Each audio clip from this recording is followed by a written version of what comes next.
Beautiful humans, welcome back to the I Like Birds podcast. I'm your host, Zach Rippey, and this podcast is dedicated to the non-believers, the confused believers, and the true believers. Because I, at one time or another, was all three. So I'm here to help you get a better understanding of who Jesus is and what he's all about. I'd love to grow in our faith together. You learn as I learn. I like the Bible, and I like words, so therefore, I like birds. Let's start the show.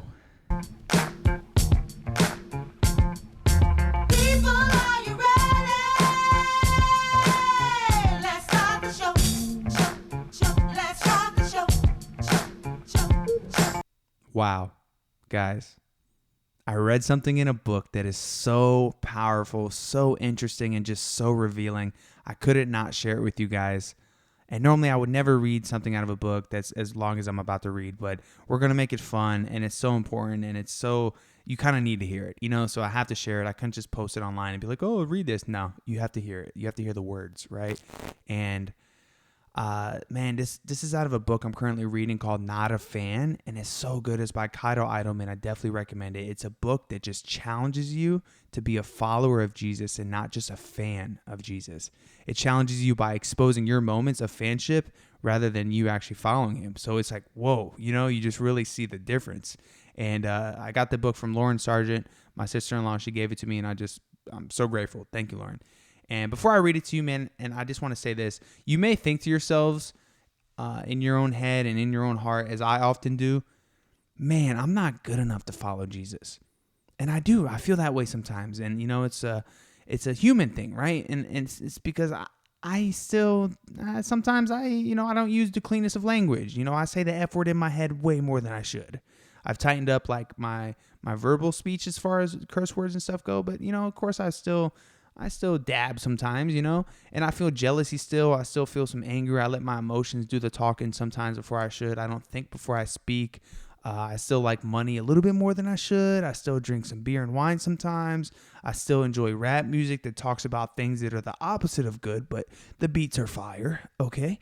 And I like bars, and I'll even tell you that in a little bit as well. I still feel like I'm not qualified enough to follow Jesus. And I don't know if I'll ever will be, but I am working towards it, though. And I feel like you guys are, too. I could tell by the consistent listens on each episode and the messages. Y'all are, like, really killing it. And I'm so hyped for you, and I'm so glad that this podcast and just Jesus is working on your heart, and God is moving in your life at a bigger level than man, I love it so much. And it's a lifelong pursuit, right?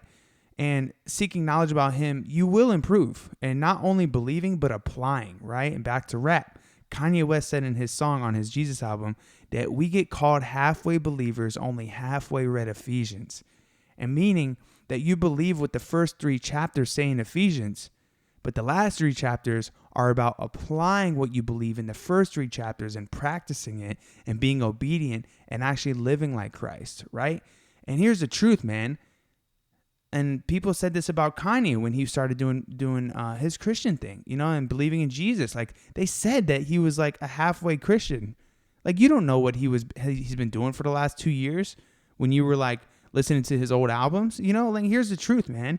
Even if he is flawed and sinned and rapped about sinning and influenced others to sin, guess what, man? Anyone can follow Jesus. Anyone. And I'll say it again. Anyone can follow Jesus. Please listen to this message, because as I read these powerful words as to why, because this is the truth, and it's on the most insane level of truth imaginable. Let's have some fun while we read this. Please pardon me if I read like a silly person, but I'm going to make it fun. All right. Anyone means everyone. Jesus begins his call to follow him with these 2 words, if anyone. Anyone is a significant word because it makes it clear whom he is inviting. He's inviting anyone. Anyone is an all-inclusive word. Anyone means everyone. Jesus doesn't begin with a list of pre-qualifications. Nah, his invitation to follow is addressed to anyone. Many people don't realize that they've been invited to follow. They think to themselves, not after what I've done, he won't want me to follow him. I'd never make the cut. They assume that they aren't qualified, and as a result, never take seriously what it means to follow Jesus. And after all, what's the point in filling out an application if you know you won't get approved? And it's funny because you think you have some baggage, you've done some bad things, you live in sin, you think you have something that you can't shake or can't break that you know he won't like.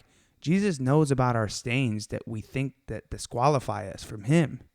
And if any of his closest followers back in the day felt that way, it had to be Matthew, right? When we were first introduced to Matthew, he had stopped trying long ago to hide his stains. They were significant enough that it's highly probable that his family and friends had written him off. At the very least, he was a massive disappointment to his parents. They had much different plans for their son. We know this because Matthew has another name, Levi. To be given that name meant that your parents expected you to serve the Lord and as the Levites, Levites, I don't know, of the Old Testament did. From birth, he was set aside to be a spiritual leader for the nation of Israel.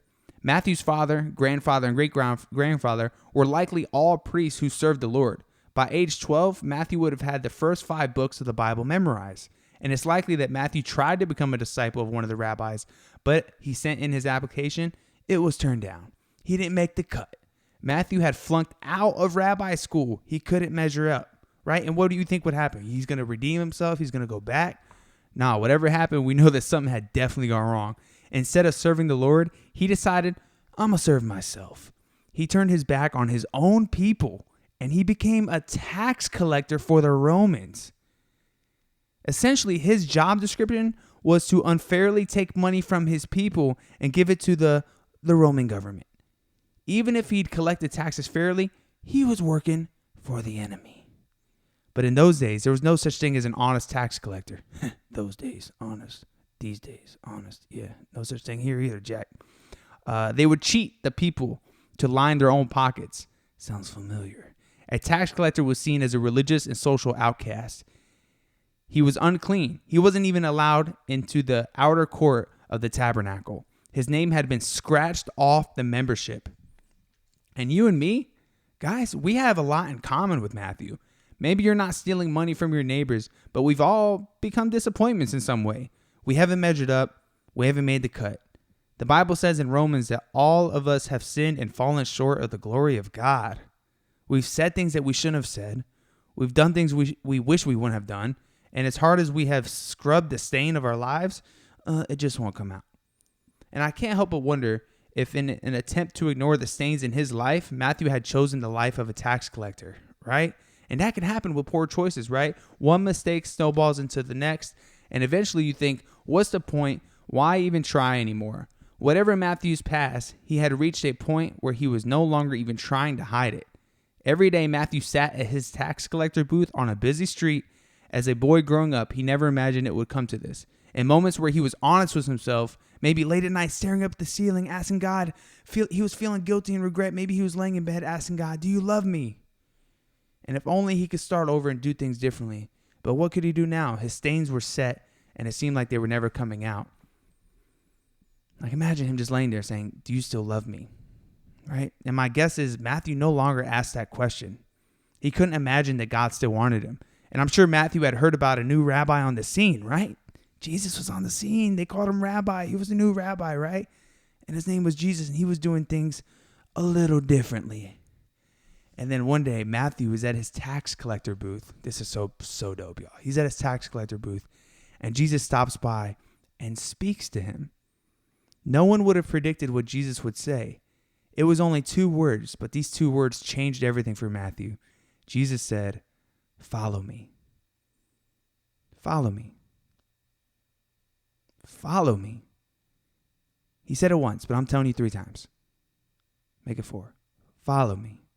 A Jewish rabbi asking a tax collector for the Roman oppressors to be one of his followers. It's hard to overstate how unthinkable that scenario would have been for those close by. Like, imagine those people hearing that. And it's important to understand this, guys, because I didn't know this. I really didn't at all. It's important to understand what it meant in that culture for Jesus to be a rabbi, right? He may have been a homeless, unconventional rabbi, but he was a rabbi nonetheless. And a rabbi was a teacher of God's word, which at the time was just the Old Testament. Rabbis had extensive knowledge of the Torah, which is actually just the first 5 books of the Bible, and all the writings of the prophets. Rabbi Rabbis were also special because they had a group of Talmudim. The word Talmudim translates to disciple or student. So essentially every rabbi had a class of students, and this was an incredibly exclusive group, right? Most people didn't end up as students of rabbis. Those who didn't make the cut most often ended up learning some sort of trade, typically one that was passed down in the family. So basically being like a student of a rabbi was like being an Army Ranger, right? It was hard to get in, all right? And for those students wanting to become the Talmudim of a particular rabbi, basically the student of the rabbi, there was an application process, even back then, which is kind of strange to me. There were hefty prerequisites before even being considered. These were the equivalent of the GPA and the transcript prerequisites for getting into an elite college or academy. Like if you want to go to Harvard, you better have a 4.0 or a 36 on your ACT or a 2400 SAT score. Because without those kind of stats, you're not making the cut. And the same goes for being a student trying to be a rabbi in the rabbi school. And the students had to have an impressive knowledge of scripture, right? And a rabbi would quiz each prospect, asking them to recite an entire book. Or they might ask a question like, what is the number of times that the name of the Lord was used in the 11th chapter of Leviticus? And the selection of the students was intense. Rabbis had to be thorough because the excellence of the student reflected the excellence of the teacher, and the teacher was known for his students. If a rabbi just let in anyone, it would be clear that he was not a good teacher. On the other hand, if a rabbi group of students were an especially brilliant and elite group, the rabbi would be respected and admired. So the rabbis would take applications for followers, right, for the students. But that's not the way Rabbi Jesus went about getting followers. Instead of followers applying, Jesus just invited followers. He said, anybody can come, anyone, I got you. And this approach of going to someone and just walking up to him and inviting him, that was never done. A rabbi would never humble himself or extend himself in that way. A rabbi wouldn't risk rejection. A rabbi would do the rejecting, but Jesus takes the initiative. It would have been shocking enough if he had simply allowed Matthew to follow him, but Jesus actually extended the invitation. He tells Matthew, follow me. And anyone hearing this exchange would have been shocked, and I'm sure the other disciples would have been offended. A tax collector? He's not only a sinner, he sins for a living. Jesus finds Matthew hiding behind his tax collector booth, and when Jesus comes by, Matthew expects a pointed finger in his direction and words of rejection. Instead, he finds open arms and a gracious invitation. Wow, right? Mind-blowing, like the depth of who Jesus is and how he wants us to feel and wants us to follow him. And he doesn't want you to be perfect, man. It's crazy. Do you know how we know about Matthew's past as a tax collector? Do you know how we know that his friends were prostitutes and drunkards and thieves? The reason we know all that is because Matthew tells us. He calls us into his living room and shows us the stains on his couch and tells us the story of love and grace. When Jesus invited Matthew to follow, he was making it clear that his invitation extended not solely to the religious elite, the morally upright, and those who have their life together, but it's an invitation to us all who are hiding some stains. Jesus throws out the elitist application process and gives an open invitation. And when we read the word anyone in the invitation of Jesus, we can't help but think that there must be an asterisk next to it.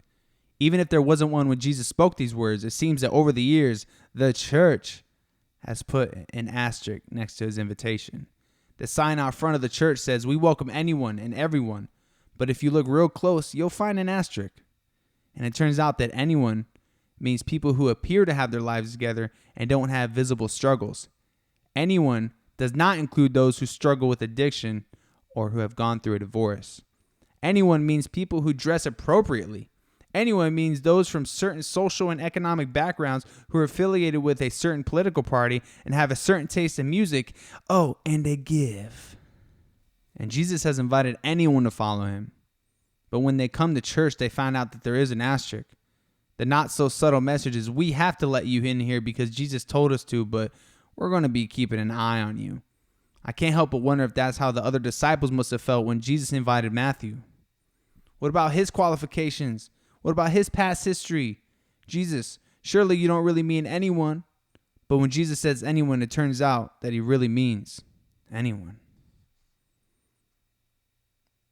So here Matthew sits at his tax collector booth, mulling over his rabbi's offer. There was no doubt that Matthew knew what this invitation involved. He understood that it meant giving up everything. He received an invitation, but there was no way he could respond to it and stay the same. Saying yes to following Jesus would mean saying no to his lucrative business. Anyone can follow Jesus, but not without giving up everything. Jesus says, "Follow me." And Matthew 9:9 simply says, "And Matthew got up and followed him." And these days, people, you didn't know this, I didn't know this. People don't know Matthew is a failure, an embarrassment, who sold his soul to the Romans for a job. We know Matthew is a follower of Jesus who wrote the first book of the New Testament. It's important to understand that the grace of God doesn't simply invite us to follow, it teaches us to follow. So you make that decision in your heart, and I think God helps you in the process. He's helping me. I don't think this is me doing this. I don't think this is me wanting this podcast and wanting to be in my office every night working on it and writing it and reading and just studying. I don't think this is me. I don't think that's Zach Rippey. I think that this is God working on me, right? And just because Matthew left his past behind and started following, that didn't mean he was perfect. Far from it. And even after we decide to follow Jesus, we continue to need his grace for the journey. There are plenty of days where I find myself living as a fan, but each morning I receive the same graceful invitation that Jesus spoke to Matthew: follow me. And that's why I like to read in the morning, man. I really do. I think reading the Bible in the morning is so important because you get reminded to follow him when you wake up. If it's part of your day activity, that's why I always drop these podcasts in the morning, man. Because if somebody's on the way to work, boom, you put that on, it might just influence you to follow Jesus that day. And that's all I want, man. That's all I want in my heart. And so who is invited to follow Jesus? Anyone. Can we agree with that now after this? You have a sexual past? Anyone. Ex-con? Anyone. Current con? Anyone. Divorced? Separated? Anyone. Republican? Democrat? Anyone. You wear a mask? You don't wear a mask? Anyone. Alcoholic? Pothead? Addict? Hypocrite? Porn addict? Anyone. I wonder if this hit you guys the way it hit me, man. I really do. Hit me up if it hit you the way it hit me. And I know I read a lot on this episode, but the invitation of Jesus, man, to follow him really just begins with anyone. And you are anyone. Anyone is everyone. And when I say anyone too, it also reminds me of like how important it is to reach anyone and everyone. So like I thought about recently doing like an Instagram account for just I Like Birds, right? And then I talked to my buddy Jeff about it, and it really just made sense that I Like Birds podcast now. Like this is me. I'm honest in this. This is everything. And I don't want to just limit who I reach by the people that follow the I Like Birds podcast Instagram account, right? I want to reach everybody that I possibly can. And of course, my main account is going to be that. Like that's the best way of doing so, you know? I may not reach somebody today, but I might reach somebody tomorrow, you know? And it's not me reaching them. It's really Jesus, you know, through me. And anyone deserves a chance to follow him. And I think that I feel like I'm big on asking you guys to share the podcast with people in your life, because those people in your life are anyone, right? And how crazy is that you could be a seed that grows inside of them, you know, and it's God makes it grow, but you plant the seed. And so when I say anyone can follow Jesus, I mean it from the bottom of my heart. And it really spoke to me last night, and I had to share it with you guys. And I hope you enjoyed it, man. I love you guys so much. Thanks for listening to the show. And remember,